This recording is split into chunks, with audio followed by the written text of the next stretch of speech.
Hello, my name is Rebecca Fisher, and I'm 18 years old, and I'm a senior at Denver School of the Arts, and I'm a vocal major. I identify as a straight female.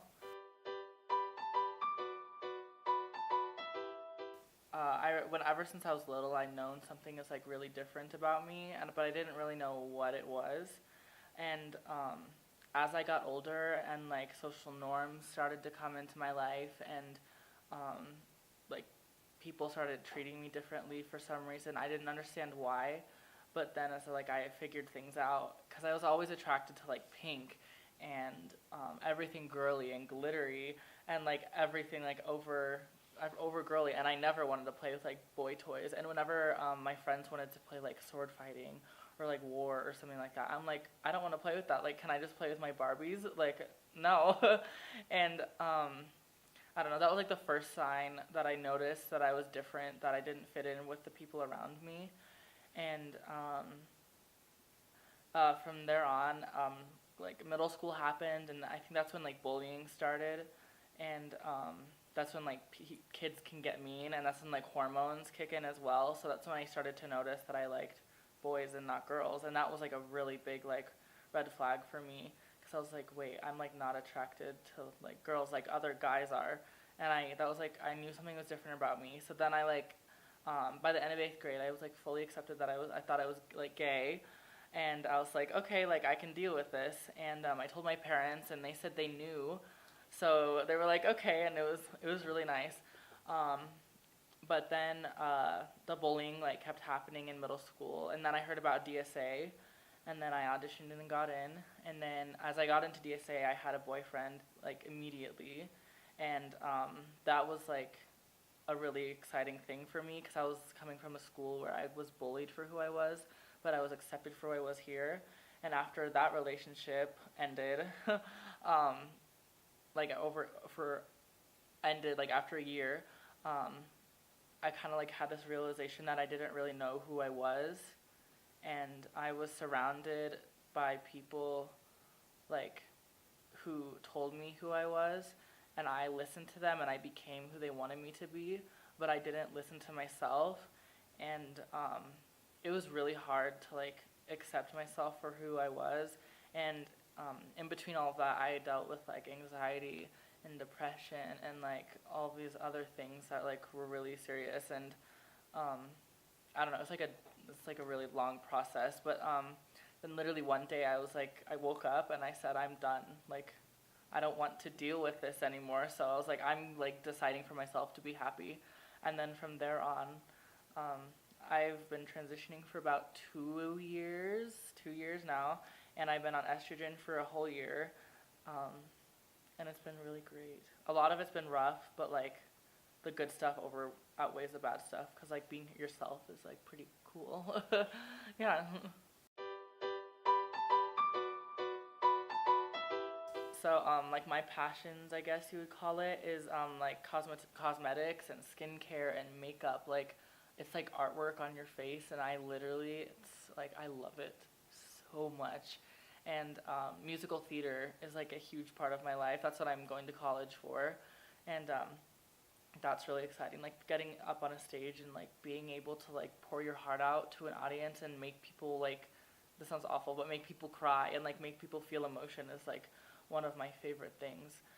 Um, I don't know. I love fashion. Fashion is like a huge part of my life. I love like clothes and shopping, and again makeup. Like I can like musical theater and like makeup and cosmetics are like, that's like if you ask somebody like how to describe me, those two things would be involved. I love Harry Potter. I'm a cat lady. I love Netflix. I love horror movies. Um, yeah, I like to eat food.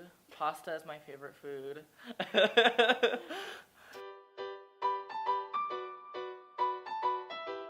So it's like hard to explain sometimes, but you're either gonna like meet a person who like freaks out and it's like, oh my god, who are you? And then there's gonna be people like, okay, like I don't know. Again, like for me, like when I go into a relationship, I'm like, I'm just like me. Like there's nothing different about me. Like I am like a girl. I am Becca. Like like why can't like if I can see myself as that, like I'm just like a normal person, like if you put like three girls like in a row and I was one of them, like we're all the same, like that's that. And just being open, I guess, and just finding that person who like accepts you for who you are and doesn't care. Like that's for me, that's a big thing. Somebody who doesn't make like a big deal out of it. And it's like relationships, like I thought they were gonna be hard, but they're not. Like people are actually kind of nice sometimes.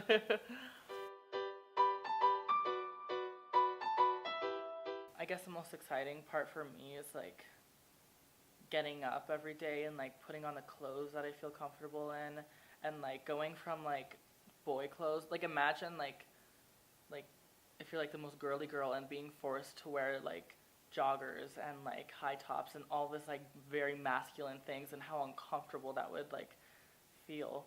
That's like that's been my favorite part, is just getting up and just do like being myself and like doing my nails. Like it's like the small stuff that is like the best. Like being able to curl my hair now, my ears are pierced now. Like all of the small things are like the best things. Again, the little things are like the best things. Like yes, it's exciting, like telling people, I guess, or like changing your name is like a really big deal.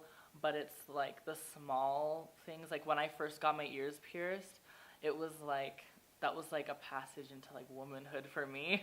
And it was just so like exciting, and like taking your first like estrogen pill, like you're like, oh my gosh, like that's so exciting. And now like since then I'm at the my hormones are at the level of like what a normal adult females would be. So like, and that like goes back to like the we're all the same. But like laser hair removal, like not having like facial hair anymore, like it's like it makes you feel more authentic to yourself. And like those little things, like getting to her heels, even shaving like your legs is like something that like makes you just feel closer to yourself. And like even like putting on mascara, like literally every like tiny detail, like painting your nails, um, wearing necklaces, jewelry, like all of it, just like it's like putting pieces of like yourself, like puzzle pieces of yourself together. To me, the most important thing with understanding the transgender community is that we're just like everybody else, and we're not just doing it for fun, and we're not just doing it to dress up. Like we're being ourselves. So it's like, like, like an example, for like you, I guess an example would be like if you woke up every day and like didn't curl your hair or didn't like put on lipstick or eyeliner and all that stuff. It's like you're not doing it just for fun. You're doing it as an expression of yourself. It is fun, of course, but like it's like who you are, and it's not something you're doing like just like I don't know. We're people, and like we're just like everybody else. And I think like the big thing that everyone is like assumes is that we're different because we are different, but like we're different from normal people, but we're actually not. Like we're even more closer to being like a normal person because we're like being our true selves. Yeah, there are people that I have known that have been bullied or marginalized for being unique, such as myself and my friends. Like in like the beginning of my transition, you could definitely tell that I was like transgender, and people will give you looks and like treat you differently at stores. And I know some of my friends, they've like dealt with like outings and like people like yelling at them in the store and like awful like horror stories. I never experienced something bad like that before, but in the beginning, like people will just look at you differently, and you can like feel people looking at you.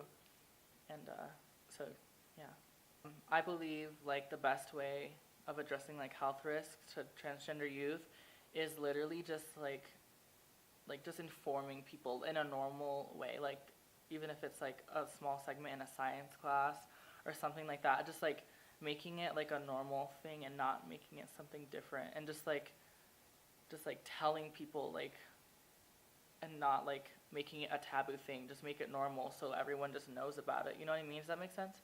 I think you and your team can like educate people by just like again, making it like a normal thing and just telling people about like all of these like the statistics, and that like just like telling people that it's like not a bad thing, and like making it something not taboo in a sense, because if somebody like people don't want to learn about things that are like frowned upon, if it's like a normal thing, it's like sure I'll like it's like normal to learn about it. Does that make sense?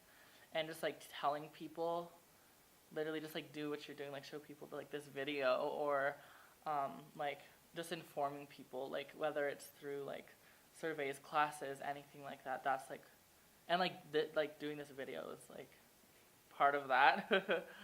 I think you could probably get people to participate in like helping like educate towards this and stuff by again, it goes back to my answers, just normalizing it, and just like letting it like just like telling people about it, because if somebody like hears about it, then like word will spread, and like just like getting your voice heard in a sense.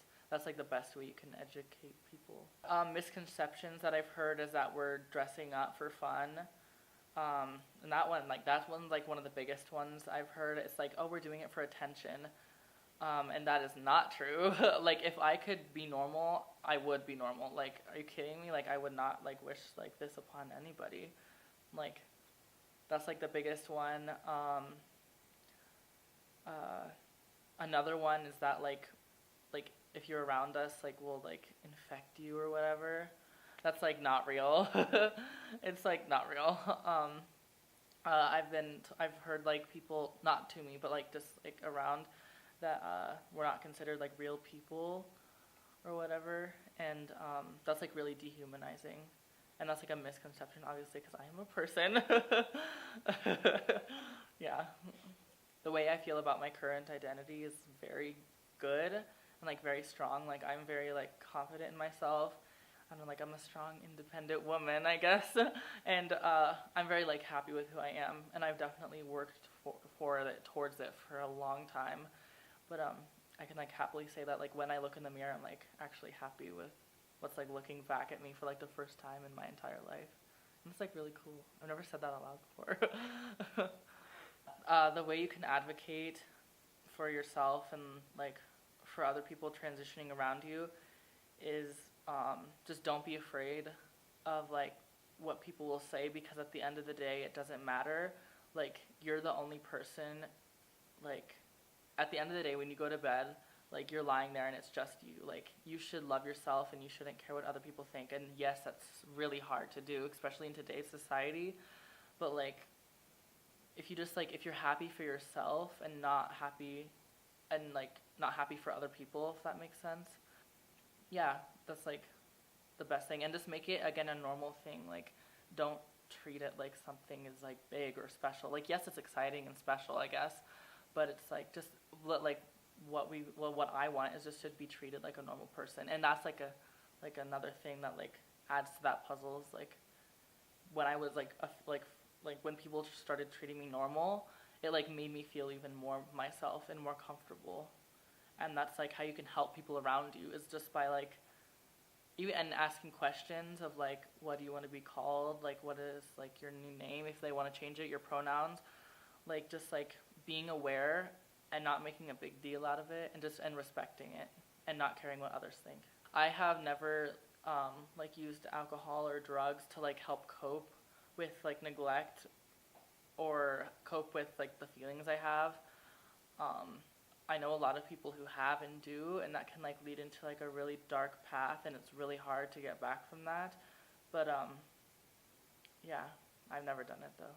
I think I haven't used like alcohol and substance abuse because I've had such a good support system around me, and like I've gone to like a therapist and like all this stuff. So like if you don't want to go down that path, you don't have to. And if you just surround yourself with people who like love you, that's like your drug. I do feel safe at school. Yes, I love this school very much. I've never felt like unsafe at school or anything. If I went to a normal high school, I probably would have had a lot more issues, but I've been really lucky with DSA and not having to like deal with that type of thing. I do not think there is enough education about the LGBTQ plus community. It's kind of looked at as like a taboo thing, so people don't want to learn about it because they're like, oh, like that's different than the norm, so I'm not going to learn about it. Like, why would, like, no. But it should be like just a normalized thing, because if it's normalized, people will look at it, and it'll take a while for it to become normalized, but and then just like talk about it, and don't be afraid to talk about it, and that's how you can educate people, and don't be afraid to ask those questions that are uncomfortable. And yeah, but there's not enough education, and I think there should be more. It's just educating like the people around you to the things that are going on, so like people don't feel isolated. And that's just like, and it's just like making them not feel alone, and just like informing people of like, this is like not this is like a normal thing, you know.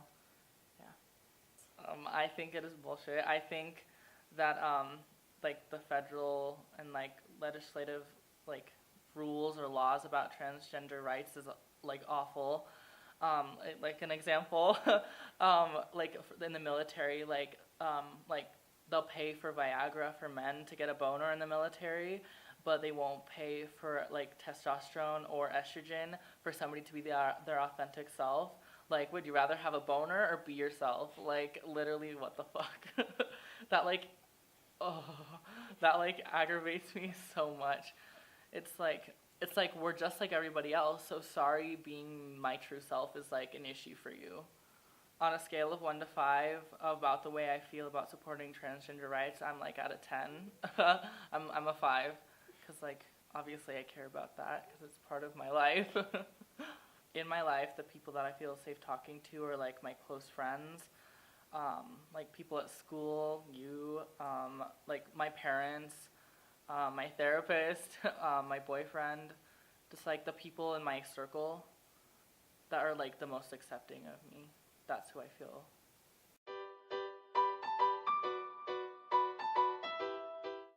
Something that I would like could tell to like younger people transitioning, and like even older, in bad situations, that like you can get out of it if you really want to, and you have control of your own life, and you can't let other people like control who you are. And even if they are your family, like it'll be hard, but you should surround yourself with people who truly care about you, because those people are your true family.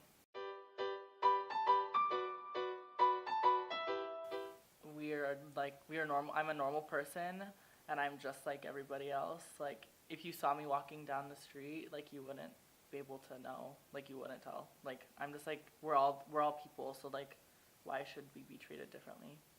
So just treat us normal. Thank you.